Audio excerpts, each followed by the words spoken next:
지금 한국 정치에는 여의도의 입구를 지키고 있는 큰 곰 두 마리가 있습니다. 바른미래당 당대표의 손학규 후보를 지명합니다. 제왕적 대통령, 갑질 양당 체제를 무너뜨리는데 저를 바치겠습니다. 예, 어제 열린 바른미래당의 전당대회 결국 손학규 후보가 새 당대표로 당선이 됐죠.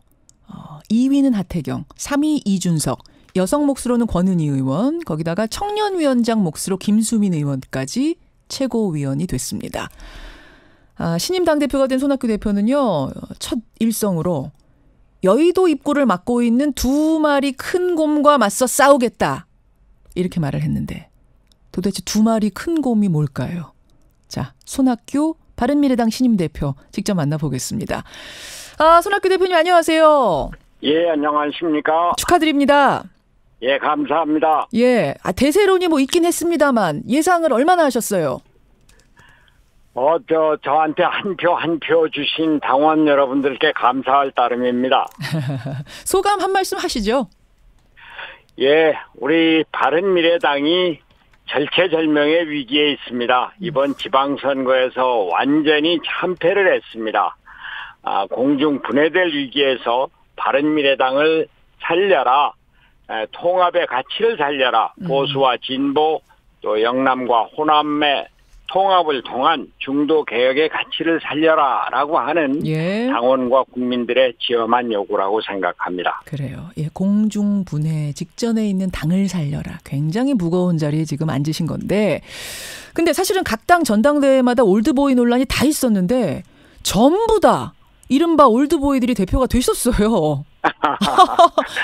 우리나라 정치가 그만큼 불안한 것이고 세태가 빠르게 움직이고 세대 교체는 뭐 당연한 우리의 요구죠. 그럼에도 불구하고 예. 지금 안정된 개혁을 바라는 국민들의 마음이 아닐까 싶습니다. 안정된 개혁을 바라는 거다. 사실은 우리 정치가 세대 교체에 실패했다는 증거다. 11년 전으로 회귀한 거 아니냐 이런 우려의 목소리들도 나오거든요. 저는 뭐 회귀라고 생각하진 않습니다. 제가 당 대표가 되긴 했습니다만 예. 우리 하태경 의원 예. 또 이준석 의원 예. 각각 40대 후반 30대 초중반입니다.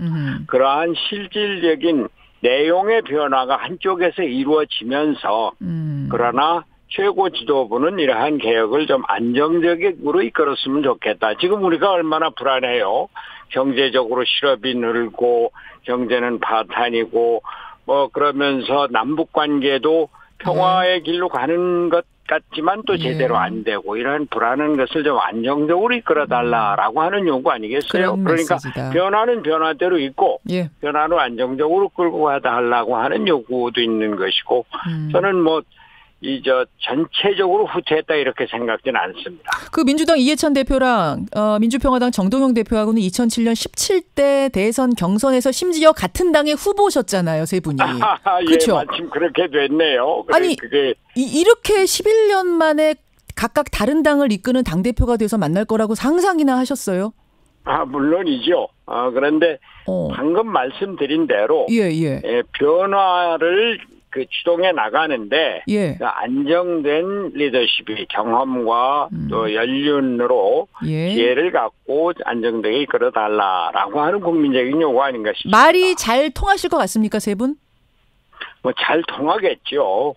우리 이해찬 대표도 총리까지 지내신 분이고 예. 정동영 후보는 대통령 후보까지 지내신 분이고 예. 저도 지금 하다가 보니까 당대표를 3번째나 하네요. 맞습니다. 잘 통할 거다, 협치될 거다 이런 바람. 근데 여의도를 협치라고 하는 것은 말이죠. 그러나 예. 당대표들 간의 이야기가 아니고 대통령의 결심사항입니다. 대통령이 야당과 진정으로 협조할 생각이 있는가. 협조라는 게 야당의 일방적인 협조를 구하는 것이 협치가 아니거든요. 협치라는 건 줄 건 주고 받을 건 받는데 여당 그 대통령이 야당한테 뭐 주는 게 있어요? 뭐 왜 당신네도 협조 안 오느냐 이런 거니까 이런 상태에서 협치는 협치가 아니고 야당 그러니까 정당 간의 협치가 아닙니다. 예, 예. 대통령이 뭔가를 좀 통 크게 내놓으셔야 된다 지금 이런 말씀이세요? 손을 내미셔야 된다. 그러니까 그냥 단순히 통 큰 것이 아니라 정책 협의를 하고 노선의 협의를 하고 우리나라가 어떻게 가야 될 것인가. 지금 당장 소득주도 성장 갖고 여야 간에 또 국민들 간에 논란이 많지 않습니까? 그런데 대통령은 우리는 올바른 경제 정책을 취하고 있다. 소득주도 성장 잘못된 게 없다. 그러고 나가고 있어요. 그런 상태에서는 협치가 안 되는 거죠. 그 얘기를 또 이제 가자면 한참 또 이야기가 될 것 같은데 일단 어떤 의미신지 알겠고요. 협치에 대한 의미. 어제 그러셨어요. 여의도를 맡고 있는 두 마리 큰 곰과 맞서겠다. 두 마리 곰 뭡니까?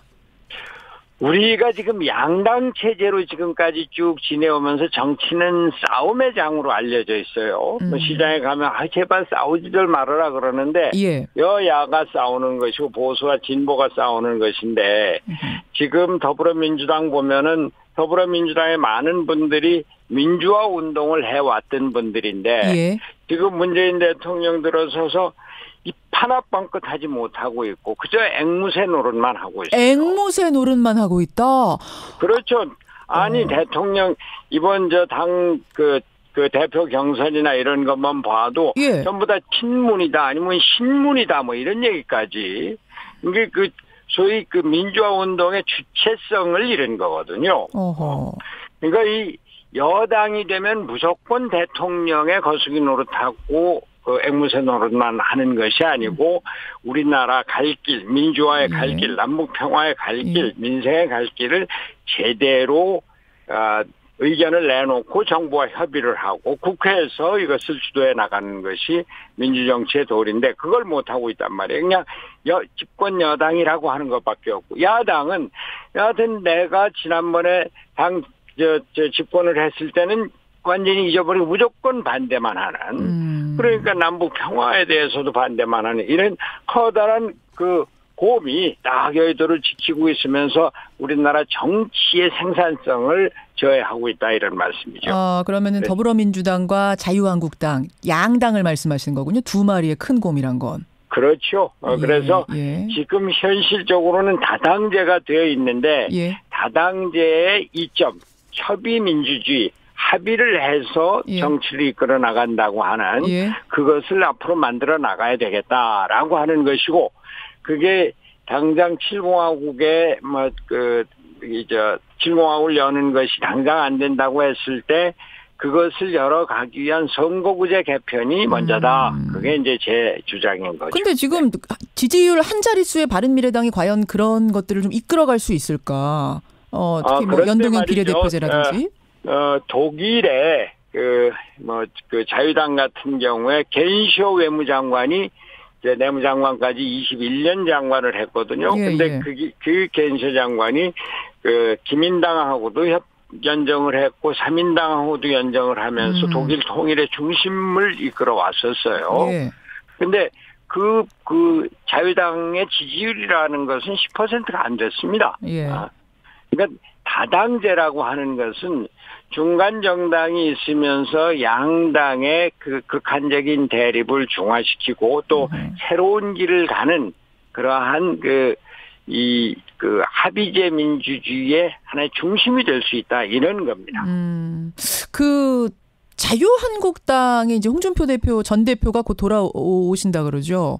자유한국당과 바른미래당이 정계 개편 과정에서 합당을 하느냐 마느냐 이건 참 오래된 화두인데 여기에 대해서는 신임 대표를 어떻게 생각하세요? 그거는 지금은 생각할 수가 없고 생각할 필요도 없는 거죠. 어떻게 그럼요. 그리고 지금은 정계 개편이라고 하는 것을 큰 당이 작은 당을 흡수하거나 또는 뭐 큰 당이나 여당이 국회의원들을 개인적으로 빼가서 뭐 인원수를 늘린다거나 이런 식의 낡은 방식의 정계 개편을 생각해서는 안 됩니다. 제가 말씀드리는 것은 다당제에서 그 정책과 노선의 깊은 협의를 통해서 거기서 우리나라의 갈 길을 정부하고 같이 협의를 하는 그런 겁니다. 네. 지금 뭐 대외적으로 해야 될 일들을 많이 말씀하셨는데 그러려면 일단 대내적인 화합이 돼야 되지 않습니까? 집 안이 평화로워야 되는데 근데 말이에요. 네. 손학규 대표님 어제 보니까 바른정당 출신의 이해운, 지상욱 두 의원이 아예 전당대회 모습을 드러내지 않으셨더라고요. 그래서 역시 갈등의 골이 깊은 거 아니냐. 지상욱 의원은 요즘 뭐 당 정책 당 활동을 좀 삼가고 있는 편이고요. 이해훈 의원은 어제 심호상이 있어서 마산에 내려가서 못 먹었습니다. 그러면 아주 적극적이고 이해훈 의원은 뭐 저를 적극 지지하고 있었습니다. 그렇군요. 아니 좀 많은 분석 기사들이 이 두 분이 안 나온 거는 역시 갈등의 골이 깊다는 걸 보여주는 거 아니냐 이렇게들 분석했던데. 유승민 의원이나 안철수 의원이 두 분 못 나오신 거 두 분이 합당의 주역인데 그런 갈등의 소지가 남아 있는 게 사실입니다. 안철수 의원은 독일을 갔지만 그러나 저 손학규를 당대표로 뽑은 것은 안철수 쪽이나 유승민 쪽이나 국민의당이나 바른정당 쪽에서도 다 같이 적극 지지를 했는데 양 세력을 화학적으로 결합하는데 당신이 그동안 쌓아온 경험과 연륜 이런 거를 동원해달라. 그 지혜를 동원해달라. 이런 뜻으로 저는 생각합니다. 그 지혜 어떤 묘안이 떠오르세요? 당내 화합? 화학적 결합? 묘안이 어디 있습니까? 진정성 하나죠. 그리고 상대방의 입장에서 상대방을 생각하는 것 배려하고 말이죠. 그리고 통합해야 된다고 하는 절실한 요구 이런 겁니다. 진정성만으로 생각입니다. 진정성만으로 될까요, 손 대표님? 다른 분들도 다 진정성 있게 하셨는데도 잘 안 돼서 말입니다. 여태까지. 글쎄 저도 그러니까 당 대표를 맡으면서 마음이 아주 무겁습니다. 과연 내가 당 통합을 제대로 해낼 수 있을까?